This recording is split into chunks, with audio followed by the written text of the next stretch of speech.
मेरा नाम नीलिमा है। बचपन में ही मेरे माता पिता का देहांत हो गया था। मेरे पास इस दुनिया में कोई नहीं था और तभी हमारे पड़ोस में रहने वाले एक अंकल ने मुझे सहारा दिया। उन्होंने मुझे अपने घर में रख लिया और मुझे अपनी बेटी की तरह पाला पोसा। जब मैं बड़ी हुई तो मैं उनके सारे कामों में मदद करने लगी। उनका एक बड़ा और खूबसूरत घर था, लेकिन उसमें सिर्फ वही अकेले रहते थे। मैंने कभी उनसे नहीं पूछा कि उनके परिवार वाले कहाँ हैं। उन्होंने मुझ पर बहुत बड़ा एहसान किया था और हमेशा मेरा पूरा ख्याल रखा। वे मुझे कपड़े, पैसे और सभी ज़रूरी चीज़ें देते थे। इस घर में मेरे अलावा 2 नौकर भी थे और मुझे किसी चीज़ की कोई कमी नहीं थी। इस घर में एक स्टोर रूम था जिसमें किसी को जाने की अनुमति नहीं थी। अंकल ने मुझसे खास तौर पर कहा था कि मैं उस कमरे की तरफ न जाऊं। वह स्टोर रूम ऊपर वाली मंजिल पर था। मैं अक्सर सोचती थी कि उस कमरे में ऐसा क्या है जो अंकल ने मुझे वहां जाने से मना कर रखा है।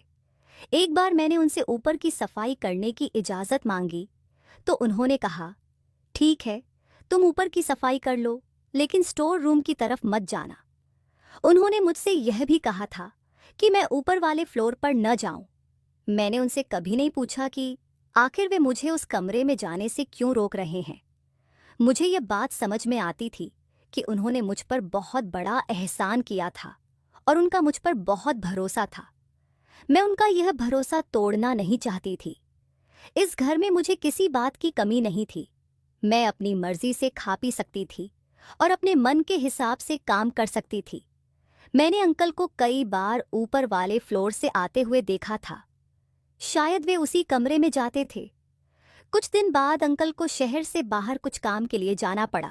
उन्होंने मुझे अपने पास बुलाया और पूरे घर की चाबियां देकर कहा, तुम्हें पूरे घर का अच्छे से ध्यान रखना है और हाँ, ऊपर वाले फ्लोर पर सफाई के लिए भी मत जाना। चूंकि अंकल मुझे बचपन से जानते थे, इसलिए उन्हें मुझ पर पूरा भरोसा था।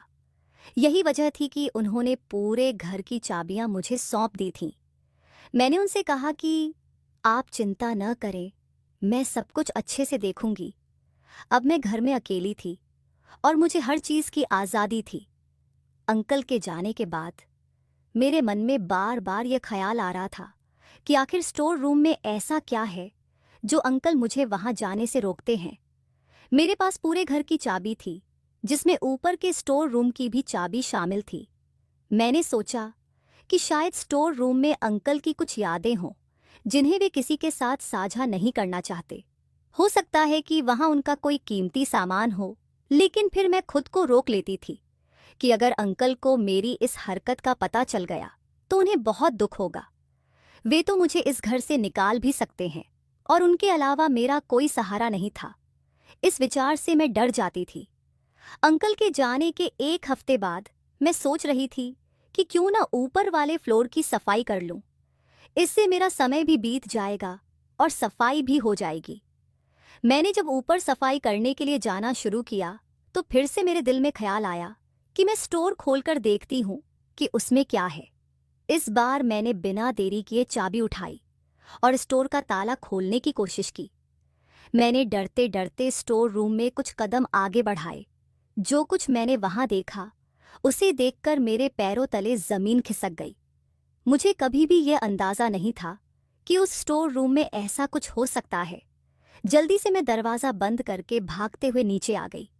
मेरा दिल जोर जोर से धड़क रहा था और पूरे शरीर में डर की एक लहर दौड़ गई थी। मुझे यकीन ही नहीं हो रहा था कि कमरे में ऐसा कुछ होगा। मैं हमेशा यही सोचती थी कि स्टोर में अंकल की कुछ पुरानी यादें होंगी या उनका कोई कीमती सामान होगा जो वे किसी को नहीं दिखाना चाहते। लेकिन जो मैंने वहां देखा वह तो मेरी कल्पना से भी परे था। डर के मारे मेरी हालत खराब हो गई थी। मैं घर में अकेली थी और कुछ देर तक सोफे पर बैठकर समझने की कोशिश करती रही कि आखिर मैंने क्या देखा। कुछ समय बाद मैंने खुद को थोड़ा संभाला, पानी पिया और यह सोचने लगी कि अगर अंकल को इस बारे में पता चला तो शायद वह मुझे इस घर से निकाल देंगे। लेकिन मैं इस रहस्य को जानने की बेचैनी से भी चुप नहीं रह पा रही थी। मैंने सोचा कि अब मुझे अंकल के बारे में पूरी सच्चाई जाननी चाहिए। आखिर वे कौन हैं? उनका बैकग्राउंड क्या है? मैंने मन ही मन ठान लिया कि अंकल के कमरे में जाकर वहां कुछ ऐसा ढूंढने की कोशिश करूंगी जो इस रहस्य से पर्दा उठा सके। मैं धीरे धीरे उनके कमरे में गई और हर चीज की तलाशी लेने लगी। सौभाग्य से उनकी किसी भी दराज में ताला नहीं लगा था, शायद इसलिए क्योंकि अंकल को मुझ पर पूरा भरोसा था। लेकिन आज मैंने उनका भरोसा तोड़ दिया था और इसका अफसोस भी था। फिर भी मैं यह जानने के लिए बेचैन थी कि जो मैंने ऊपर देखा उसका असली मतलब क्या है। मैंने हमेशा यही सोचा था कि अंकल अकेले क्यों रहते हैं और उनका परिवार कहाँ है, लेकिन कभी उनसे पूछने की हिम्मत नहीं की। तलाशी के दौरान मुझे उनकी अलमारी में कुछ पुरानी फोटो और एक डायरी मिली। मैंने वह डायरी खोली और पढ़ना शुरू किया। जैसे ही मैंने डायरी पढ़ी, मेरी हालत और खराब हो गई। अब तक मैं अंकल को बहुत रहमदिल और अच्छे इंसान मानती थी, लेकिन डायरी में लिखी कुछ बातों ने मुझे सोचने पर मजबूर कर दिया कि शायद वे वैसे नहीं हैं जैसा मैंने समझा था। डायरी में सब कुछ स्पष्ट नहीं था, लेकिन कुछ बातें थीं जो मुझे थोड़ा थोड़ा समझ में आ रही थीं। साथ ही कुछ पुरानी तस्वीरें भी मिली। उनमें एक तस्वीर में अंकल के माता पिता थे और उनकी गोद में एक बच्चा था जो शायद अंकल ही थे। इससे मुझे थोड़ा बहुत अंदाजा तो हुआ, लेकिन पूरा सच अब भी अधूरा था। मैंने सब कुछ वैसा ही रख दिया जैसा पहले था, ताकि अंकल को यह शक न हो कि मैंने उनके कमरे की तलाशी ली है या स्टोर रूम में झांका है। अब मुझे अंकल से डर लगने लगा था। बचपन से मैं इस घर में अकेली अंकल के साथ ही रही थी, लेकिन आज जो मैंने देखा उसके बाद उनके प्रति मेरा भरोसा डगमगा गया था। मैं बहुत घबराई हुई थी कि अगर अंकल को इस बात का पता चला तो वे मेरे साथ क्या करेंगे। अंकल के वापस आने का समय हो रहा था और मैं अंदर से बहुत डर गई थी। जब वे घर आए तो मैं जल्दी से उनके लिए खाना बनाकर ले आई और अपने कमरे में चली गई। मन में यही डर था कि अगर अंकल को पता चल गया तो न जाने वे मेरे साथ क्या सलूक करेंगे। कहीं वे मुझे जान से ही न मार दें। मैं अपने कमरे में आराम करने की कोशिश कर रही थी, तभी मेरा फ़ोन बजा। डरते हुए जब मैंने फ़ोन उठाया तो अंकल की आवाज़ सुनाई दी। उन्होंने मुझे अपने कमरे में बुलाया। यह सुनकर तो मेरा दिल जैसे धक धक करने लगा। मुझे लगा कि शायद अंकल को सब पता चल गया है, लेकिन जब उन्होंने कहा, सर्दी बहुत है, मेरे लिए एक कप कॉफ़ी बना दो, तो मुझे राहत मिली। मैंने जल्दी से कॉफ़ी बनाई और उनके कमरे में भिजवा दी। अंकल ने मुझे फिर से अपने कमरे में बुलाया और अपने पास बैठाकर पूछा, क्या तुमने मेरे जाने के बाद मेरे कमरे की तलाशी ली थी? उनकी बात सुनकर मेरे होश उड़ गए। मैं सोचने लगी, उन्हें कैसे पता चल गया? मैं चुपचाप सिर झुकाकर बैठी रही और अंकल फिर से बोले, आखिर ऐसा क्या चाहिए था तुम्हें मेरे कमरे से जो तुमने मेरी गैर मौजूदगी में वहां तलाशी लेनी शुरू कर दी? क्या मैंने तुम्हारा ध्यान रखने में कोई कमी छोड़ी थी? अंकल बहुत आराम से बात कर रहे थे, लेकिन मुझे उनका जवाब देते नहीं बन रहा था। उन्होंने आगे कहा, तुम्हें लगा कि मुझे पता नहीं चलेगा? जैसे ही मैंने अपने कमरे में कदम रखा, मुझे समझ आ गया कि किसी ने यहाँ तलाशी ली है। बताओ, आखिर तुम क्या ढूंढ रही थी? हर सामान को उलट पुलट कर दिया। मैंने सोचा, मैंने तो सब कुछ ठीक से रखा था, फिर अंकल को कैसे पता चला? फिर अंकल ने बताया, मैं अपने सारे सामान को बहुत अच्छी तरह से सहेज कर रखता हूँ। मुझे किसी भी चीज़ का इधर उधर होना बिल्कुल पसंद नहीं है। शायद जल्दी में तुम सामान ठीक से नहीं रख पाई थी, इसीलिए मुझे पता चल गया। अंकल बहुत गुस्से में थे, लेकिन फिर भी नरमी से बात कर रहे थे। वे लगातार मुझसे सवाल कर रहे थे और आखिरकार मुझसे सच नहीं छिप पाया। मैंने बताया, मैं ऊपर की सफाई कर रही थी, तभी मेरी नज़र स्टोर रूम पर पड़ी। मैंने अपना शक दूर करने के लिए स्टोर रूम का दरवाज़ा खोला और जो देखा उससे मेरी जान सूख गई।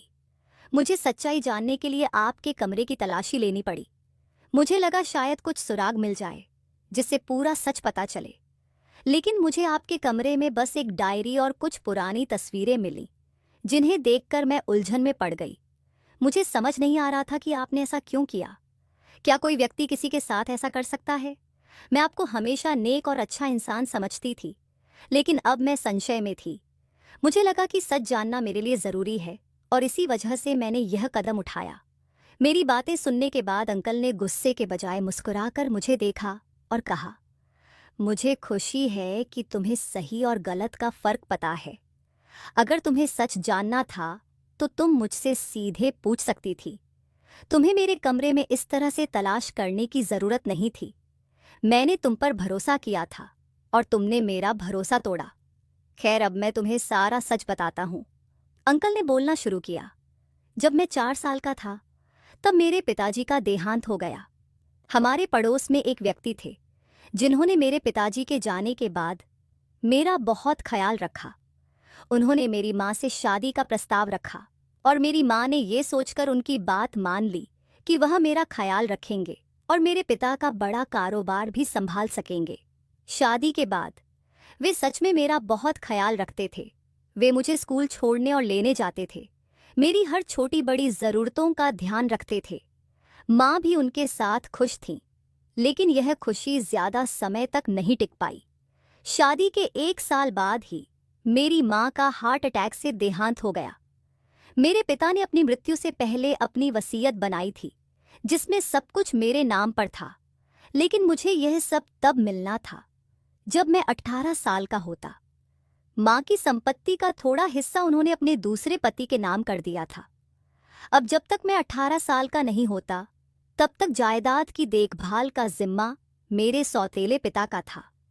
माँ के देहांत के बाद ही उनका बर्ताव बदलने लगा। उन्होंने मेरा स्कूल बंद करवा दिया और मुझे एक कमरे में बंद करके रखते। खाने पीने के लिए भी बहुत कम चीज़ें देते और मुझे भूखा रखते। जब मेरी हालत बहुत खराब हो जाती तब वे मुझे थोड़ा सा खाना और पानी देते। मेरे सौतेले पिता ने सारे वफादार नौकरों को भी निकाल दिया और अपने जैसे लालची लोगों को रख लिया। वे घर पर रोज पार्टियां करते और मेरे पिता की मेहनत की कमाई को उड़ाते। उन्होंने ऑफिस जाना भी बंद कर दिया। जब मैं कमरे से बाहर निकलने की कोशिश करता तो वे और उनके नौकर मुझे मारते। एक दिन जब मैंने भागने की कोशिश की तो उनके एक नौकर ने मुझे देख लिया और जाकर उन्हें बता दिया। उसके बाद वह व्यक्ति मुझ पर और भी अधिक सख्ती करने लगा। उसने मुझे कमरे में बंद ही नहीं किया, बल्कि मुझे रस्सियों से बांध कर रखा। मेरी जिंदगी कठिन होती जा रही थी। एक दिन उसने मुझे बताया कि मेरी माँ की मौत स्वाभाविक नहीं थी। उसने किसी प्रकार की दवा दी थी जिससे उनकी तबीयत खराब हो गई और वह मुझे छोड़कर चली गई। मेरे सौतेले पिता ने मुझे बताया कि उसने यह सब कुछ मेरे पिता की संपत्ति पाने के लिए किया था। वह मेरे साथ अच्छा व्यवहार सिर्फ इसलिए कर रहा था ताकि मेरी माँ उससे शादी कर ले। इसके बाद वह हमें रास्ते से हटाकर सारी जायदाद खुद लेना चाहता था। लेकिन जब माँ के गुजरने के बाद पता चला कि सारी संपत्ति मेरे नाम पर है तो उसने एक नई योजना बनाई।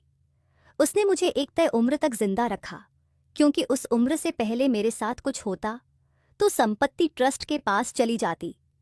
इस कारण वह मेरे साथ कठोर व्यवहार करता ताकि मैं मानसिक रूप से कमजोर हो जाऊं। मैंने घर के नौकरों से कई बार मदद मांगी, लेकिन कोई भी मेरी बात नहीं सुनता।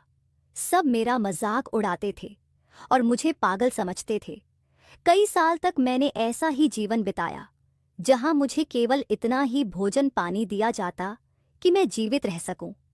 एक दिन एक नया नौकर मुझे खाना देने आया। उसने मुझसे पूछा कि मैं कौन हूं और इस हाल में क्यों हूं। मैंने उसे अपनी कहानी बताई और उसे मेरे हालात पर बहुत दुख हुआ। उसने मुझे ढांढस बंधाया और कहा, तुम्हें चिंता करने की जरूरत नहीं, मैं तुम्हारी मदद करूंगा। एक दिन जब मेरे सौतेले पिता शहर से बाहर गए हुए थे, उस नौकर की मदद से मैं वहां से भागने में सफल हो गया। वह मुझे अपने गांव ले गया और मुझे अपने घर में शरण दी। जब मैं 18 साल का हो गया तो अपने पिता के वकील से मिला। वह मेरे पिता के अच्छे दोस्त थे। उन्होंने मुझे देखकर बहुत खुशी जताई और पूरी बात सुनने के बाद उन्होंने संपत्ति वापस पाने में मेरी मदद की। जब मेरे सौतेले पिता को इस बारे में पता चला तो उन्होंने माफ़ी मांगने का दिखावा किया। मैंने सबके सामने उन्हें माफ़ कर दिया और अपने घर लौट आया, परंतु मेरे दिल से उनके प्रति नफरत खत्म नहीं हुई थी। उन्होंने मेरे साथ जो कुछ भी किया उसके लिए मेरे मन में बहुत आक्रोश था।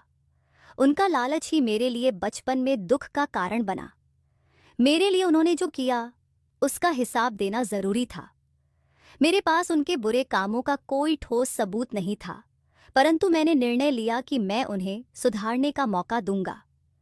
मैंने उन्हें उनकी गलतियों का एहसास कराने के लिए कुछ समय अकेले रहने दिया, ताकि वे अपनी गलतियों पर विचार कर सकें। जब तक उन्हें अपनी गलतियों का आभास होता, मैं अपने जीवन को नए सिरे से जीने के लिए आगे बढ़ गया। दोस्तों, मुझे उम्मीद है कि आपको मेरी कहानी पसंद आई होगी। अगर कहानी अच्छी लगी हो तो वीडियो को लाइक करें, चैनल को सब्सक्राइब करें और नोटिफिकेशन बेल दबाएं, ताकि अगली कहानी का अपडेट सबसे पहले आपको मिले।